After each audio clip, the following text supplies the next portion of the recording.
स्वर्ग है? स्वर्ग के दर्शन तो मृत्यु के पश्चात होते हैं शोन। पुत्र शोन, ये राजभवन है, राजा का निवास और कार्यस्थल। कुरुओं के राजा यहाँ वास करते हैं।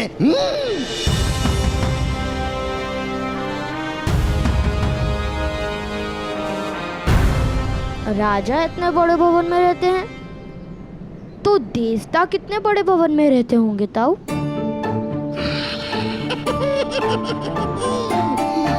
उन्हीं बड़े भवनों की क्या आवश्यकता, जो अपने आकार से संतुष्ट नहीं होते, वो बड़े भवन बनाते हैं।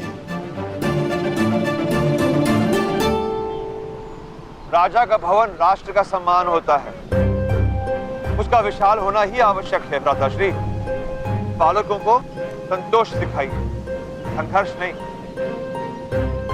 संतोष सिखाया नहीं जाता धीरज, संतोष तो स्वयं हृदय में जन्म लेता है।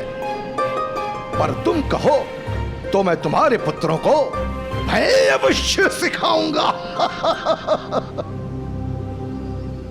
भय को पालना नहीं, उसे मार गिराना चाहिए ताऊ। वाह वाह पुत्र, तुमने तो मुझे प्रसन्न कर दिया। तुम्हारा यही भय कुमार गिराने का स्वभाव तुम्हें दिव्य बनाता है। देखो, श्वान की ओर पत्थर फेंको तो श्वान पत्थर की ओर भौंकता है, परंतु सिंह की ओर पत्थर फेंको तो सिंह पत्थर फेंकने वाले पर कूदता है। और तुम वास्तव में सिंह हो।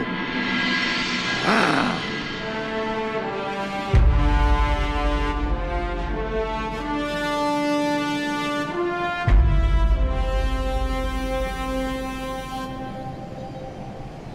आज इस नगर को तुम देख रहे हो, शीघ्र ही ये सारा नगर तुम्हें देखेगा।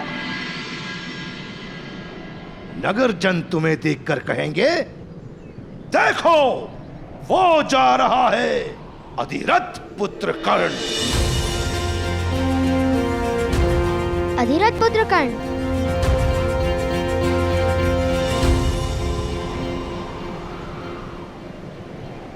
राधे कर्ण, राधे कर्ण।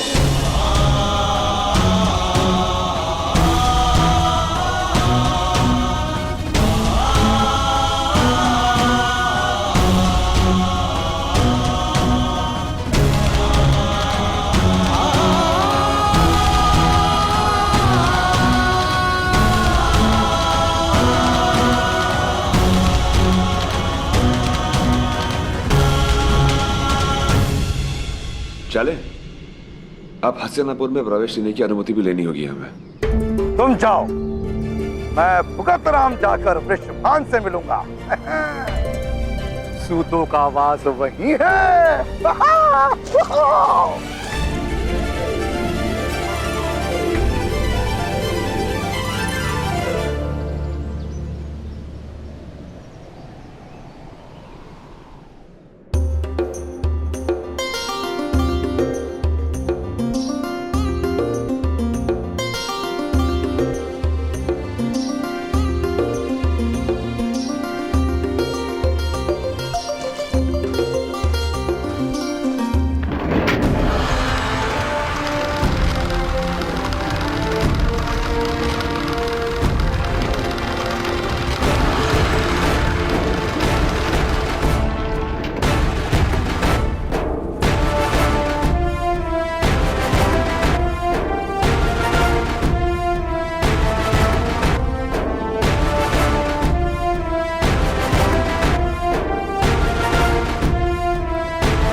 अपने पिता का हाथ पकड़ो।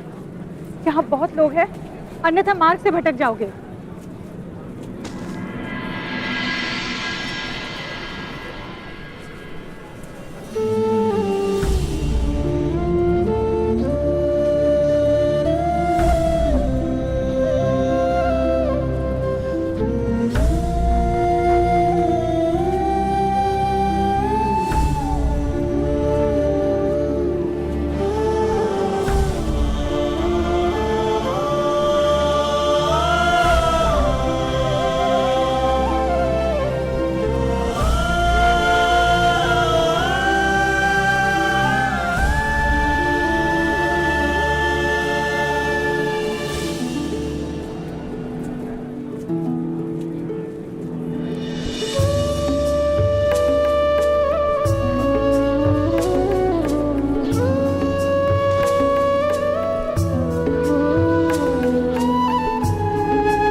राजापन, क्या ये महोदय वास्तव में इतने विशाल होंगे?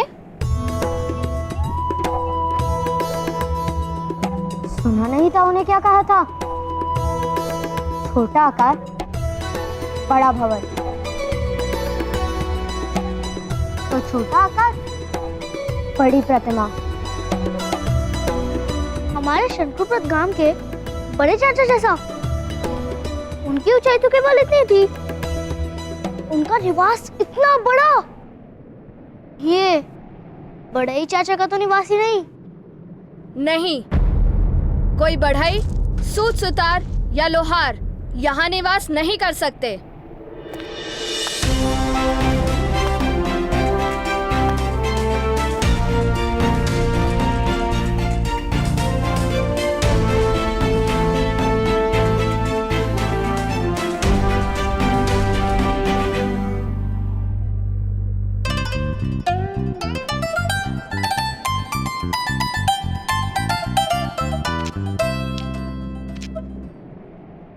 राजभवन में केवल क्षत्रिय ही निवास कर सकते हैं।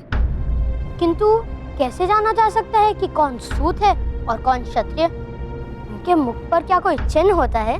क्षत्रियों के मुख पर तेज होता है और उनके हाथों में शस्त्र होता है। तुम क्षत्रिय हो? नहीं, किंतु इस समय तो तुम भी क्षत्रिय नहीं। तुम्हारे हाथ में शस्त्र जो नहीं और मुख पर तेज भी नहीं, भ्राताश्री।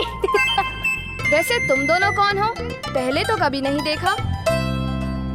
तुम्हारा नाम क्या है? मैं हूँ शोन और ये मेरे भ्राताश्री कर्ण। मेरा नाम सूचीपद है और मेरे पिता सेना नायक मदन जय की सेना में सैनिक हैं। तुम दोनों मदन जय महोदय को तो जानते हो ना?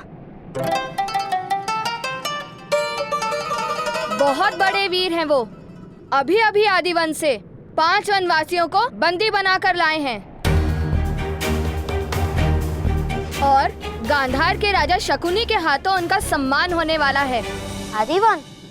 वहाँ के वनवासी तो पाताल में उतर गए। तुम किस प्रकार जानते हो? हम भी आदिवन से ही आ रहे हैं। वनवासियों ने हमें भी बंदी बना लिया था, किंतु हम मुक्त होकर आ गए। ओह, तब तो तुमने मदन जय महोदय का पराक्रम तो देखा ही होगा। हमारे महाराज धृतराष्ट्र नेत्रहीन है ना, इसलिए मदन जय महोदय अपने पराक्रम के बारे में सुना रहे हैं उन्हें। चलिए भ्राता, हम भी सुनते हैं। नहीं, शोन माता ने साथ रहने को कहा है।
महाराज,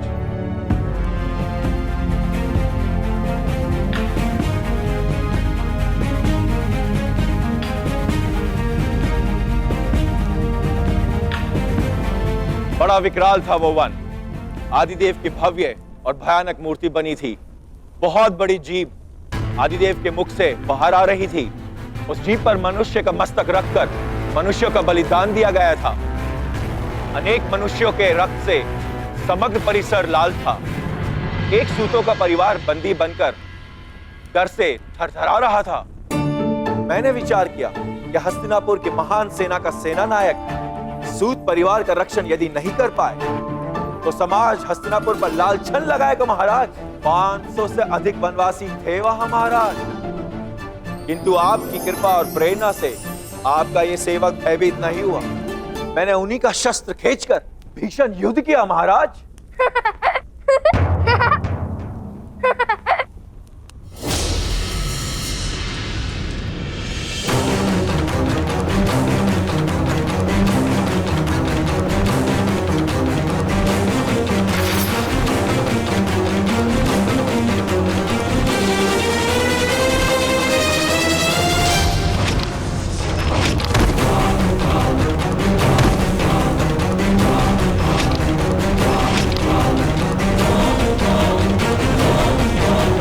कौन है?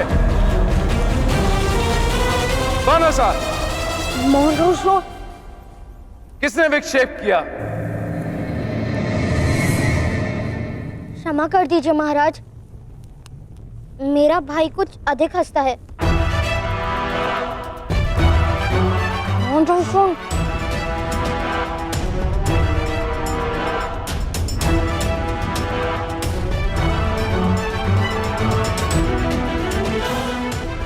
किंतु तुम हंसे क्यों बालक?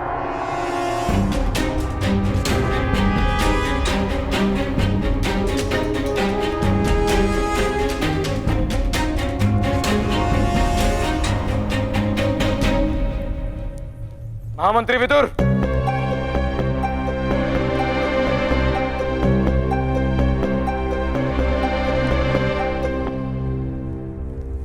जी महाराज। बालकों, महारानी गांधारी ने तुमसे प्रश्न पूछा है, उत्तर दो।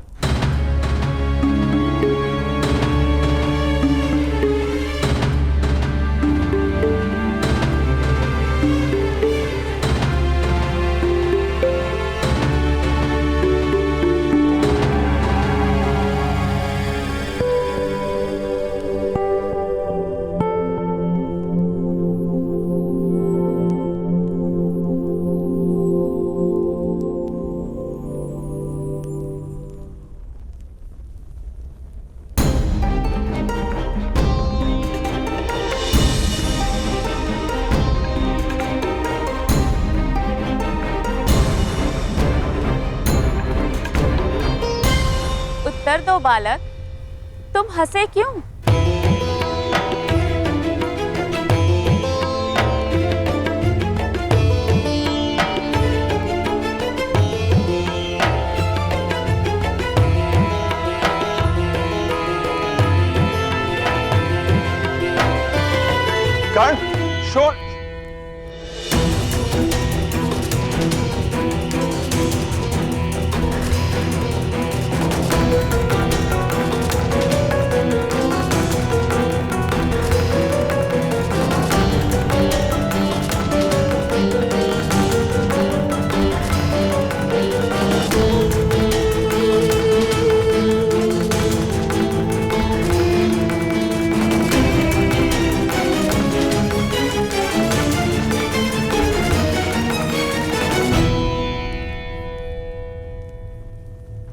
क्षमा कीजिए महाराज,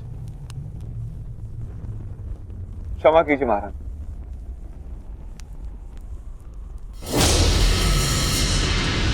ठहरिए।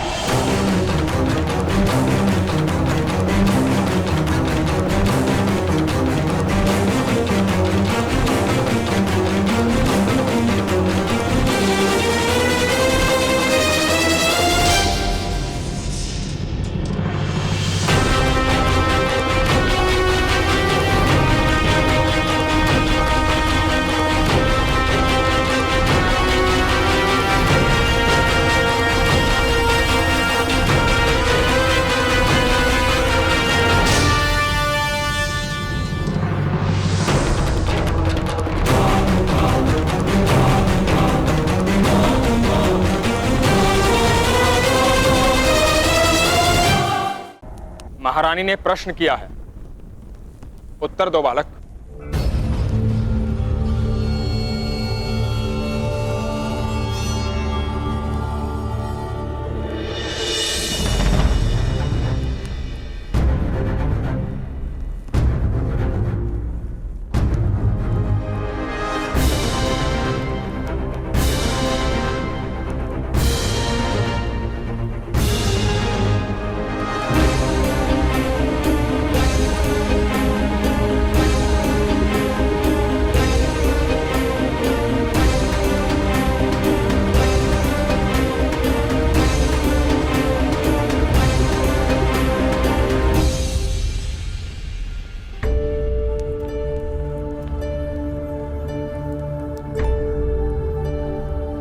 हमारे गांव में एक मध्यम महोदय थे।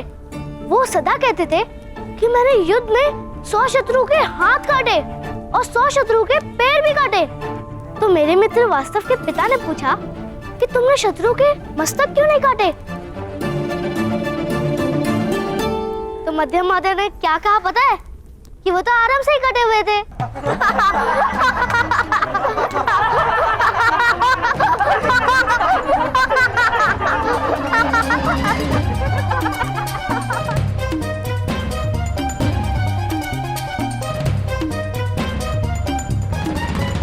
सम्राट धृतराष्ट्र के सामने खड़े होकर चेष्टा करने का साहस करते हो।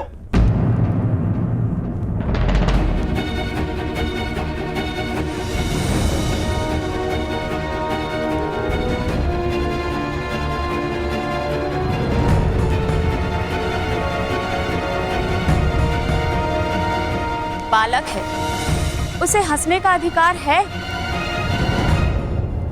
किंतु इस प्रसंग का स्मरण क्यों हुआ बालक? क्योंकि ये सज्जन गुफा से बाहर निकले उससे पूर्व मेरे भ्राताश्री ने उन वनवासियों को पराजित कर दिया था।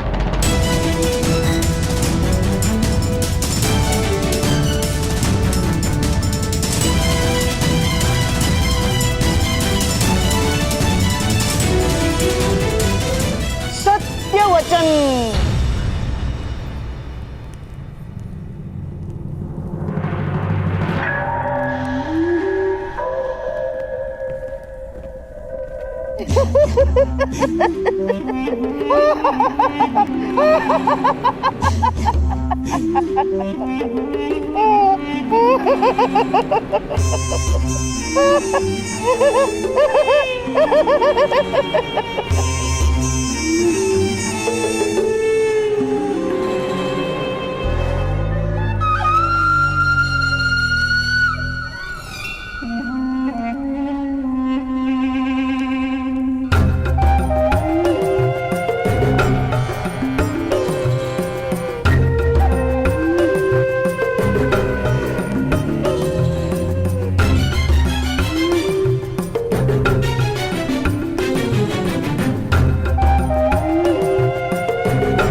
एक अवसर पर शकुनी गांधार की सेना लेकर हस्तिनापुर को पराजित करने ही वाला था।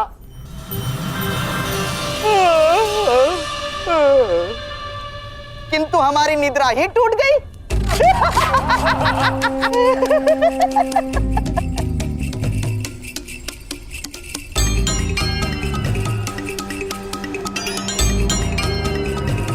फिर शकुनी ने विचार किया कि सेना की आवश्यकता ही नहीं है।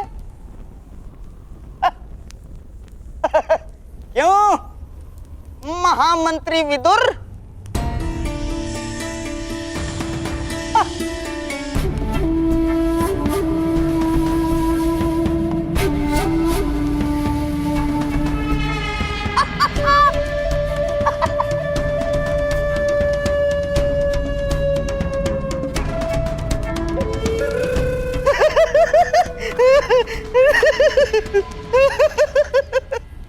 तो बालक, तुम्हारे भ्राताश्री जाग गए। किंतु जो व्यक्ति वास्तव में कार्य कर सकता है उसे स्वप्न देखने की क्या आवश्यकता है?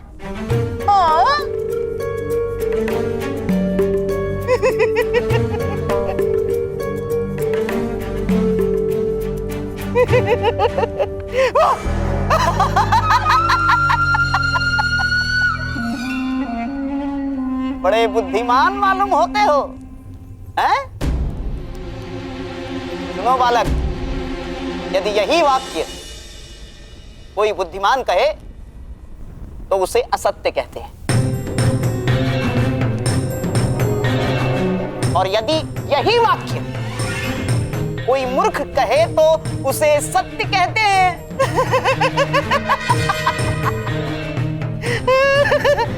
तुम कौन हो, बुद्धिमान कि मूर्ख? मूर्ख अपने आप को मूर्ख नहीं कहता, बुद्धिमान अपने आप को बुद्धिमान नहीं कहता।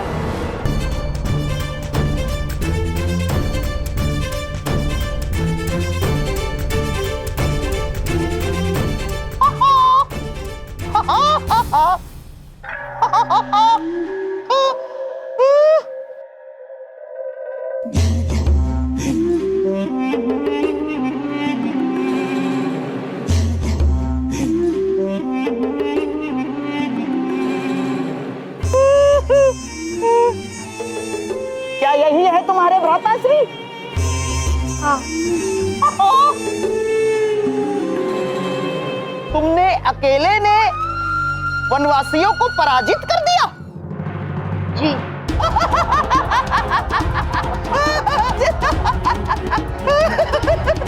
अकेले पराजित?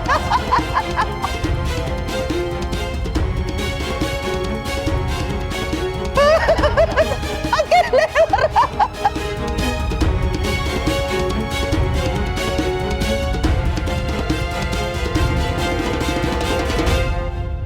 राजा के सामने असत्य बोलने का दंड जानते हो? नहीं, आप बताइए।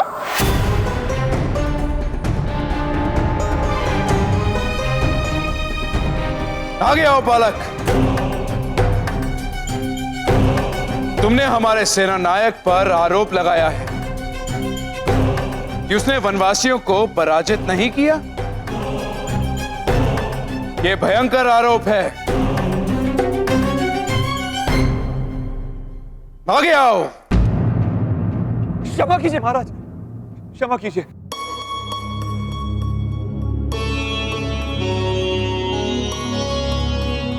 सम्राट, मेरा पुत्र मूर्ख है। हम हसनापुर प्रथम बार आए। वो नहीं जानते किसके सामने मुंह खोला है उसने। क्षमा कर दीजिए। मौन रहो। आगे आओ बालक।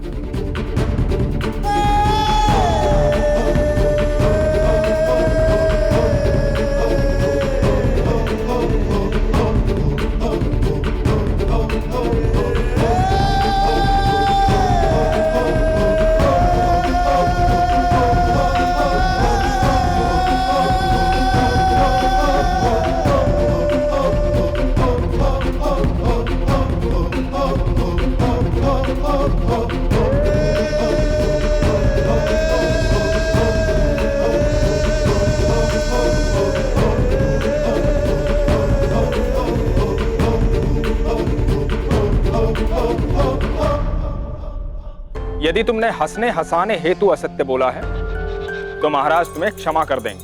मैं असत्य नहीं कह रहा हूँ। मेरे भ्राता ने उन वनवासियों को धनुष से पराजित किया था।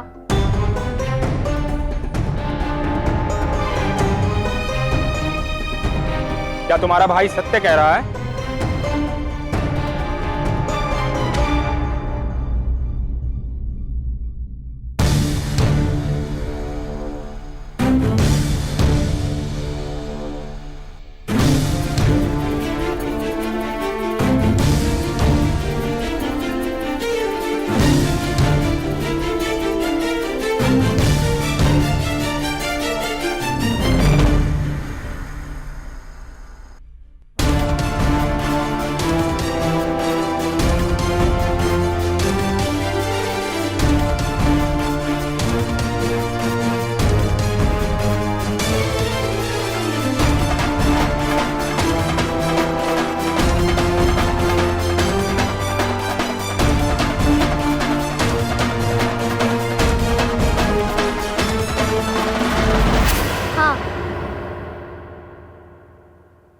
हम कभी असत्य नहीं बोलते।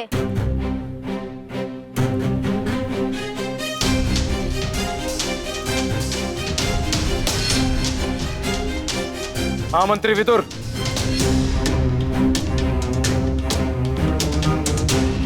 कितने वर्ष का है ये बालक?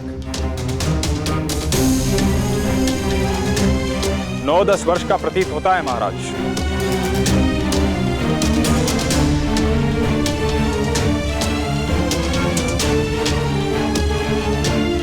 किंतु इसके पिता अवश्य ही क्षत्रिय नहीं है।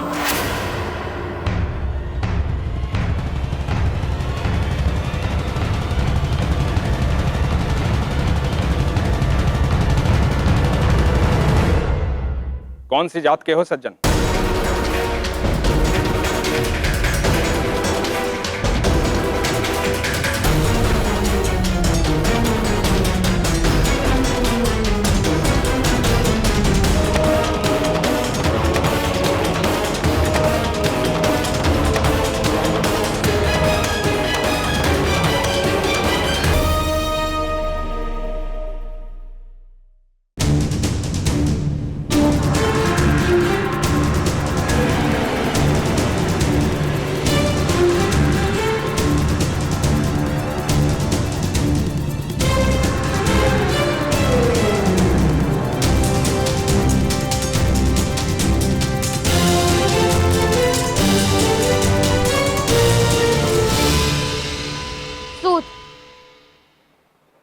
सूत है हम महाराज, सूत है हम महाराज, सूत है हम महाराज,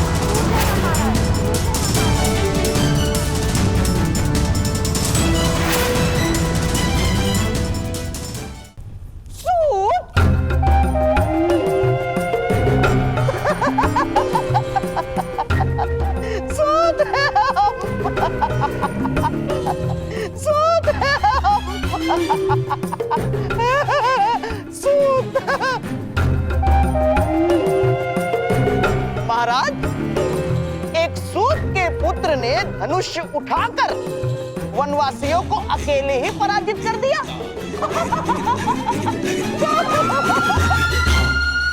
ये तो बड़ी आश्चर्य की बात है महाराज, है? इस बालक की परीक्षा तो करनी ही चाहिए।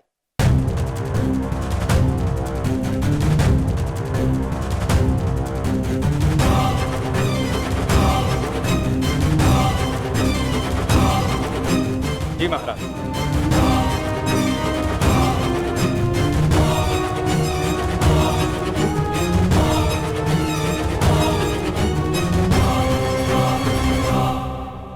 सेनानायक मदनजय, अपना धनुष बालक को दीजिए। किंतु महामंत्री विदुर,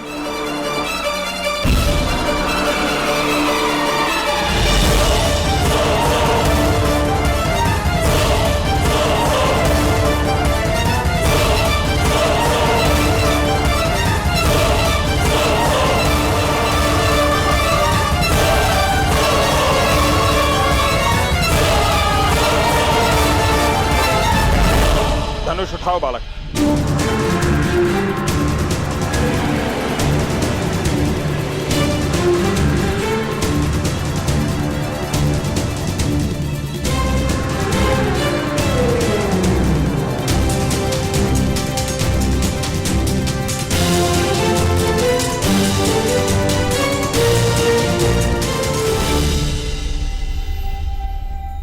कीजिए। मेरी माता का आदेश है कि मैं धनुष को स्पर्श ना करूं।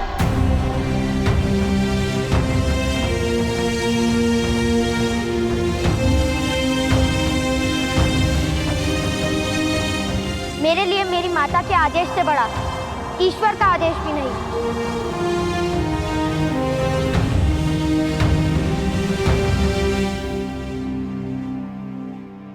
तुम्हारा समर्पण प्रशंसा के योग्य है, किंतु महाराज के आदेश के सामने तुम्हारी माता को अपने आदेश में परिवर्तन करना होगा।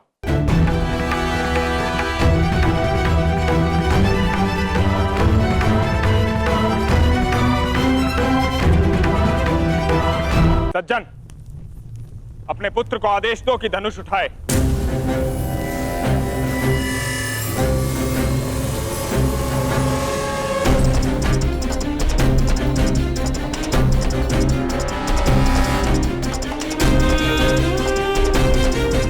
धनुष उठाओ और मेरे हाथों में दो।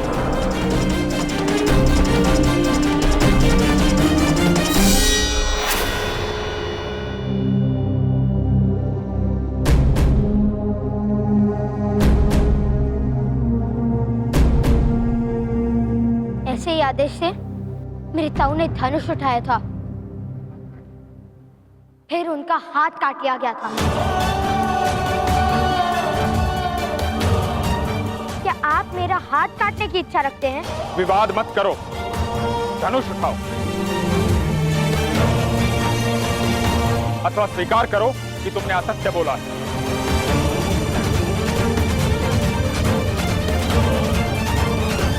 धनुष मैं उठा नहीं सकता और असत्य बोलने का दंड आप मुझे नहीं दे सकते, किंतु मैं जानता हूं दंड मुझे अवश्य प्राप्त होगा, कारण चाहे कोई भी हो। असत्य बोलने का तो दंड मिलेगा। सैनिकों,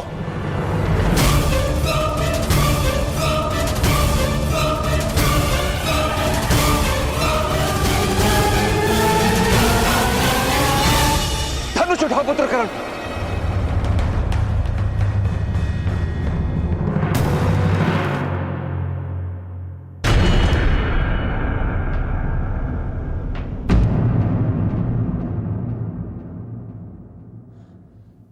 तुम्हारी माता का आदेश।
लक्ष्य कहाँ है महाराज?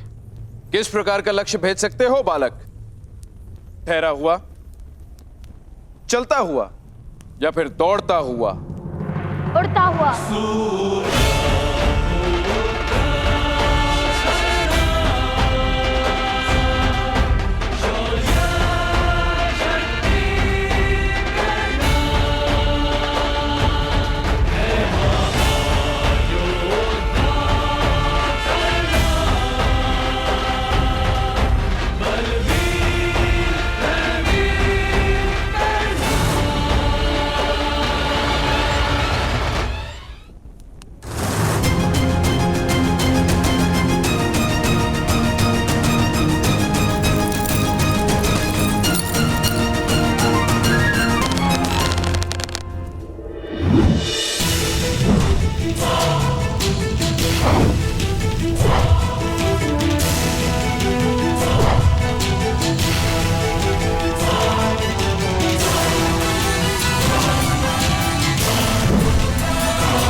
महामहिम भीष्म की, महामहिम भीष्म की, महामहिम भीष्म की, महामहिम भीष्म की, महामहिम भीष्म की, महामहिम भीष्म की, महामहिम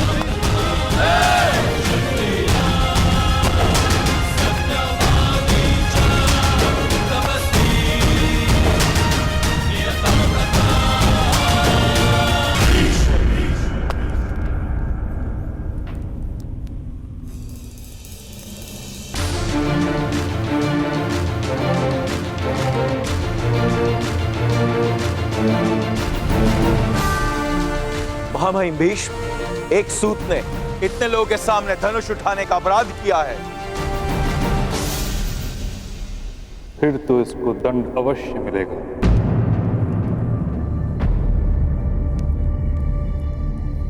मदनजय, क्या ये वही बालक है जिसने वन में भी धनुष उठाया था? हाँ महामहिम, और इसने अनेक वनवासियों पर प्रहार भी किए थे। फिर तो घोर अपराध हुआ है सेनानायक मदनजय। जी महामहिम भीष्म, अब आप ही न्याय कीजिए। न्याय तो महामंत्री करेंगे। वन में समाज नहीं होता, और जहां समाज नहीं होता वहां समाज के नियम नहीं होते, और ना ही अपराध होता है। किंतु इस सभा में धनुष उठाने का दंड इस बालक को अवश्य प्राप्त होगा।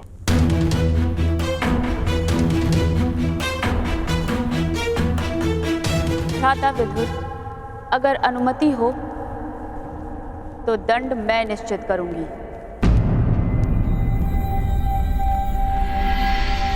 जी महारानी। इस बालक का दंड है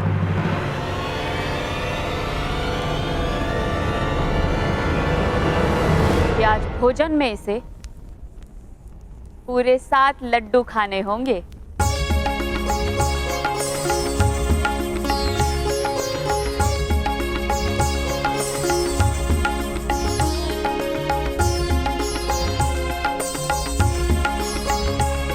और मुझे? मैंने भी तो अपराध किया है। तुमने तो प्रथम अपराध किया है। तुम्हें पूरे 8 लड्डू खाने होंगे।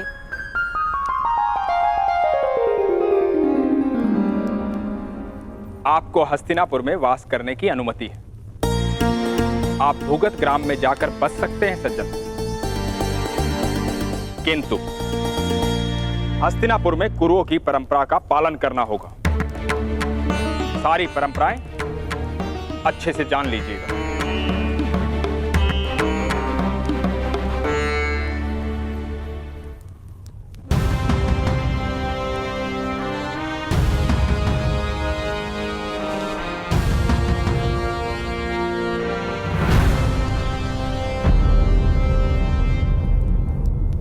पुत्र का कर्तव्य होता है पिता के कर्मों का उत्तराधिकारी बने।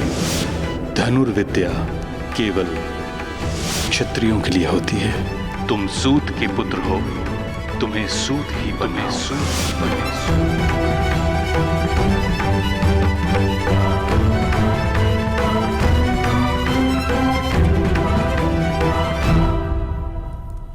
क्या आपको परंपराओं का विस्मरण हो रहा है? कर्ण,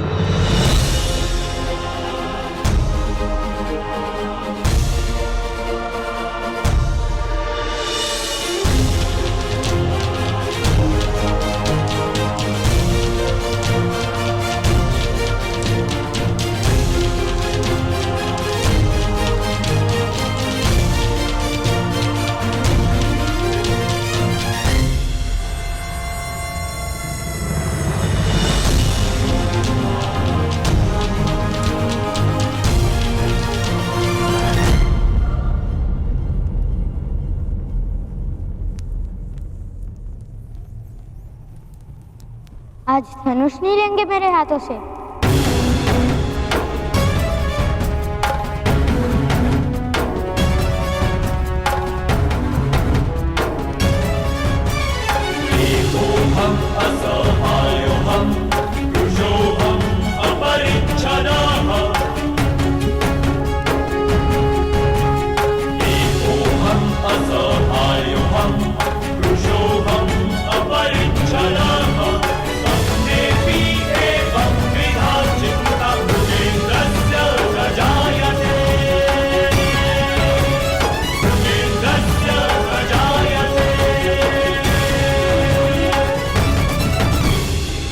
आज के पश्चात तुमसे धनुष लेने की आवश्यकता नहीं पड़ेगी, ऐसी आशा करता हूं।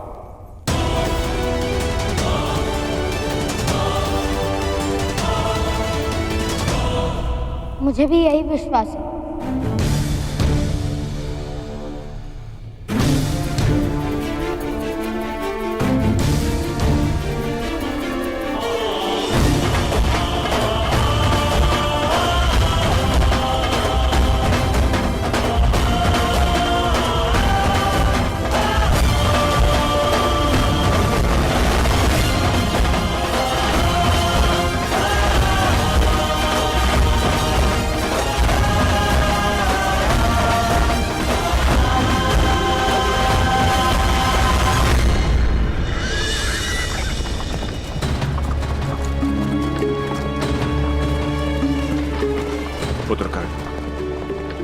हस्तिनापुर की व्यवस्था पर प्रश्न उठाना उचित नहीं था।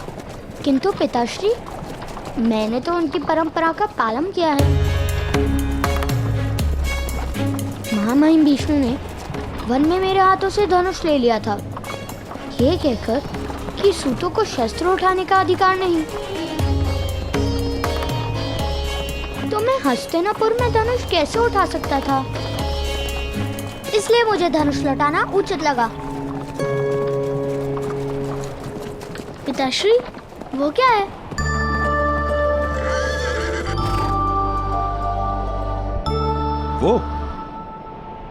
वो भगत ग्राम है पुत्र।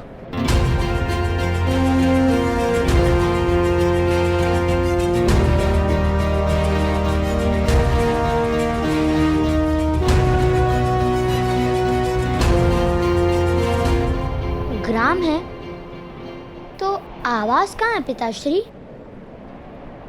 गांव के नाम से जान नहीं पाए तुम?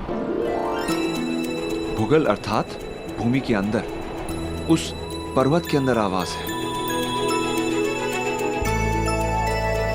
एक बहुत बड़ा समाज रहता है, सारे सूत और सूत से भी निम्न जात वहां वास करते हैं। क्या सूतों को भूमि पर वास करने का अधिकार नहीं पिताश्री?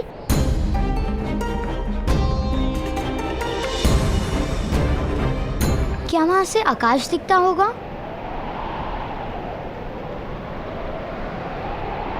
या हमें आकाश देखने का भी अधिकार नहीं? देखो पुत्र, मनुष्य की शक्ति देखो। पर्वत का अंतर काटकर आवास बना लेता है। विपदाओं को चीरकर जो मार्ग बना लेता है, वही शक्तिमान है। तो क्या बिपता जैसा कुछ भी नहीं?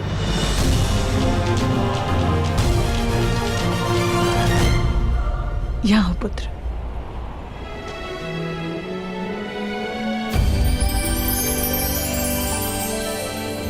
विपदा सुख और सामर्थ्य प्राप्त करने का अवसर है कर्ण। जो विपदा से पराजित हो जाता है, उसे जीवन में सुख का अनुभव कभी नहीं मिलता है। किंतु जो विपत्ति को अवसर बना लेता है, सुख उसी को मिलता है।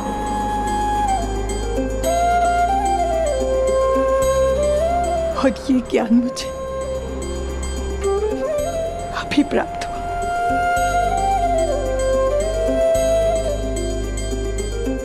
अगर पहले प्राप्त होता तो जीवन के कई वर्ष सुख से भर जाते।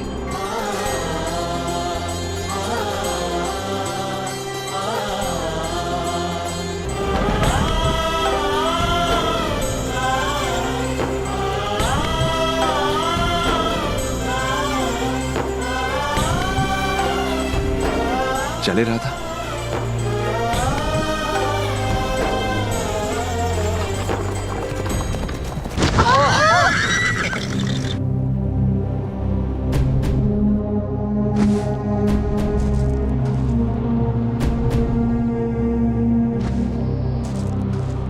कौन है?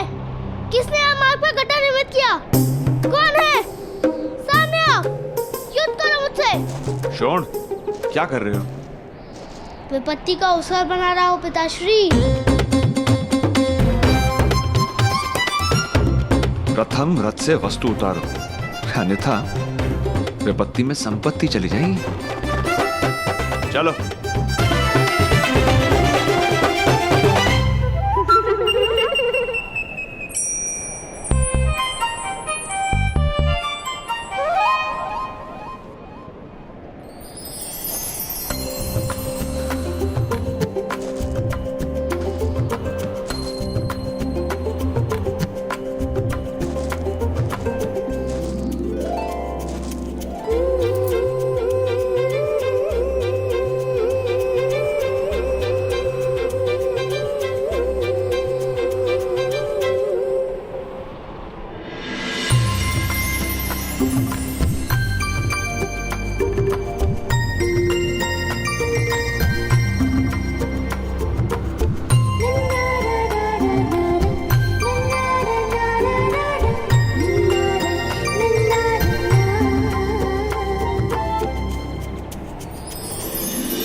हे भगवान, हे भगवान, हे भगवान, आप लोग इस मार्ग से आ रहे थे ना? और आपका रथ मार्ग पे ऐसे रुड़क रुड़क के चल रहा था कि वो गड्ढे में गिर गया ना? तुमने किस प्रकार जाना? हमने वहाँ से देखा कि आपका रथ गड्ढे में गिर गया। आप सब सुरक्षित तो है ना? किसी को कोई घाव तो नहीं हुआ? हाँ, हम सब स्वस्थ हैं। केवल हमारा रथ अस्वस्थ है। जिसने भी एक गड्ढा निर्मित किया है उसके तो प्राण ले लूंगा मैं। विपत्ति का अवसर बनाना जानता हूँ मैं। अवश्य। माता महोदय, आप रहने दीजिए। मेरे मित्र जाके सारी वस्तु निकाल आएंगे। आप अतिथि है ना? उत्तम, वामिल, जाके रथ में से सारी वस्तु निकाल आओ। यदि आपको रथ का पहिया बिठाना है तो मेरे पिताश्री बहुत बड़े प्रसिद्ध रथ कर्मी हैं और भुगत ग्राम के सूतों के नेता हैं। शीघ्र ही आकर रथ को ठीक कर देंगे। केवल 2 मुद्रा दाम में लेंगे। उसकी कोई आवश्यकता नहीं है। मैं भी रथ निर्माण करता हूँ, स्वयं कर लूंगा। नहीं नहीं, आपके पास सारे साधन नहीं होंगे। मैं कहूँगी पिताश्री से, अगर 2 मुद्रे अधिक है तो 1 मुद्रा में ही आपका कार्य कर देंगे। मेरे पिताश्री मेरी बात अवश्य मानेंगे। आप स्वस्थ होकर बैठिए। कितनी प्यारी है ना? क्या नाम है तुम्हारा? वैशाली। और तुम्हारे पिताश्री का? सुदृढ़भान।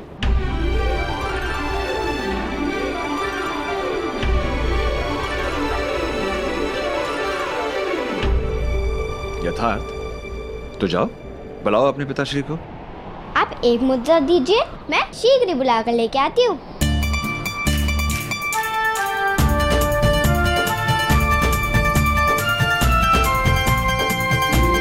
अच्छा, मिट्टी वाले हाथ। तो ये गड्ढा इसने निर्मित किया है।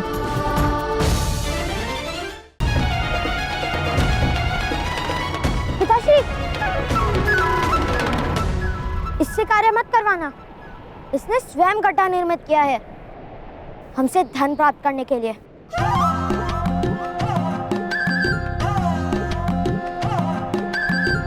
नहीं नहीं, मैं ऐसा क्यों करूंगी? ये तो मिथ्या आरोप है। मेरे पिता के पास धन नहीं है क्या? विश्वास कीजिए मेरा, मैं कोई चोर नहीं हूँ। केवल सुविधा के लिए प्रथम मुद्रा मांग रही हूँ। यदि आप कहेंगे तो आपकी सारी वस्तुएं भी मेरे मित्र गांव तक पहुँचा देंगे। कोई आवश्यकता नहीं। आवश्यकता है पुत्र।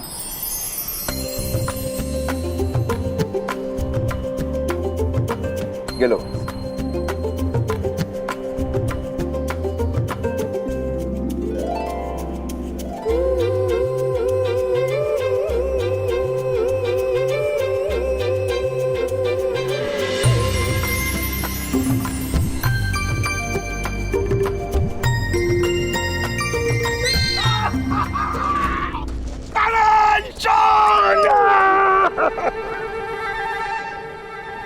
नमस्कार अधिरथ।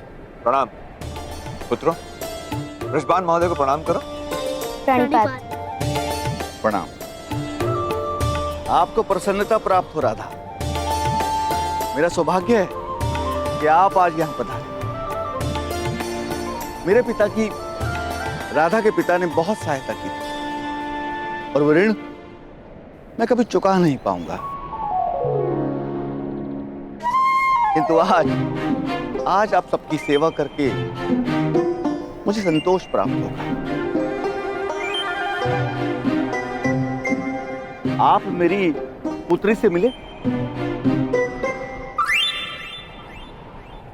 ये है मेरी पुत्री वैशाली।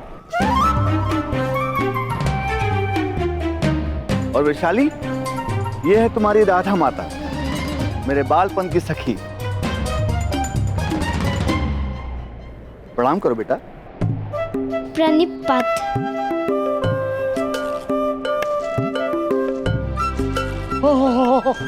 ये क्या हुआ? ये लड़की हुई ताऊ। आश्चर्य, यहाँ तो कोई गड्ढा था ही नहीं।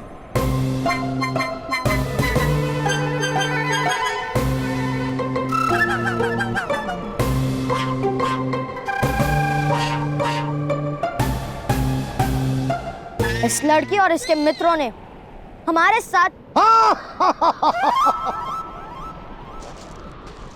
इस लड़की और इसके मित्रों ने तुम्हारी सहायता की है ना?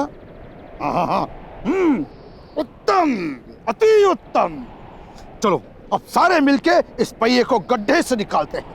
निश्चिंत रहिए, आप सब प्रस्थान कीजिए। ये युवक अन्य युवकों को लाएंगे और ये रथ ठीक करेंगे, ले आएंगे। उत्तम। वैशाली, बालकों, वस्तु उठाओ और साथ चलिए।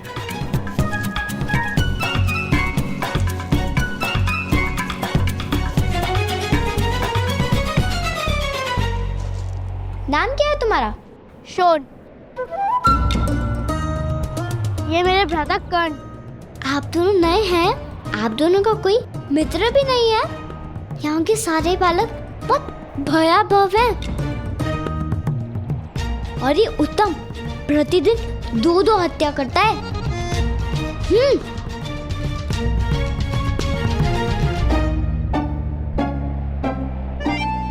यदि आपने इस घटी के विषय में पिताश्री से कुछ भी कहा तो स्मरण नहीं, आप दोनों की मृत्यु हो सकती है।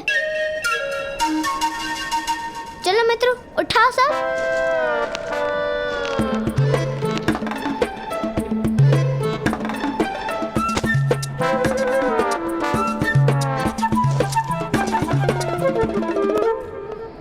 वृषाली, मेरा भाग मुझे यही दे दो।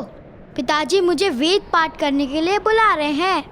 पहले ऊपर तक आओ, तभी तुम्हें अपना भाग प्राप्त होगा। नहीं, वहाँ तक इतना भार उठाकर ऊपर तक नहीं आ सकता। तो पहले क्यों नहीं बताया कि भार लेकर ऊपर नहीं आ सकते? इसे जाने दो, हत्या करने का समय हो रहा होगा। इसके स्थान पर मैं भार उठा लेता हूँ। इसका भाग हमें दे देना। ठीक है, तुम दोनों सारा भार उठा लो और आधा भाग मैं तुम्हें दे दूंगी। वामन, उस भार को छोड़ो और मेरे साथ आओ। ये है तुम्हारी मित्र वृषाली। और मित्र वृषाली हमारी नेता है, बहुत भयानक है। अगर उसकी बात ना मानो तो ऊपर से पत्थर फेंककर मारती है।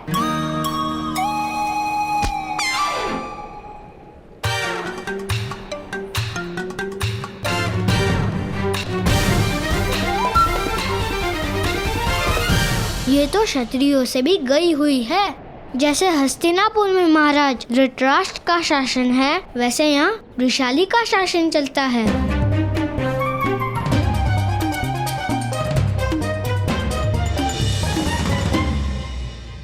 जब से हस्तिनापुर में महाराज पांडु का शासन बदला है, प्रतीत होता है कि पूरे साम्राज्य पर दुर्भाग्य विराजमान हो गया है। महाराज धृतराष्ट्र अयोग्य नहीं है, किंतु उनके अंतर में विष भर दिया गया है। जब महाराजा पांडु और महारानी कुंती का शासन था, तब हमारी स्थिति ऐसी नहीं थी। वो दोनों परंपराओं का वहन करते थे। और महामहिम भीष्म? महामहिम भीष्म वो हमारे देवता हैं। ऐसा महात्मा पृथ्वी ने आज तक देखा नहीं। उनका परंपराओं में पूर्ण विश्वास है, किंतु जब कोई परंपराओं का लाभ उठाकर अन्याय करता है तो महामहिम निस्सहाय हो जाते हैं। शायद महापुरुषों की यही मर्यादा है। और यहां महारानी गांधारी का भाई आकर बैठा है, गांधार राज शकुनी। हमें उससे भय लगता है। ऐसा प्रतीत होता है कि वो किसी भी स्थिति में पूरे साम्राज्य को नष्ट करने की मंशा लिए बैठा है। कोई अपनी ही बहन का साम्राज्य क्यों नष्ट करेगा?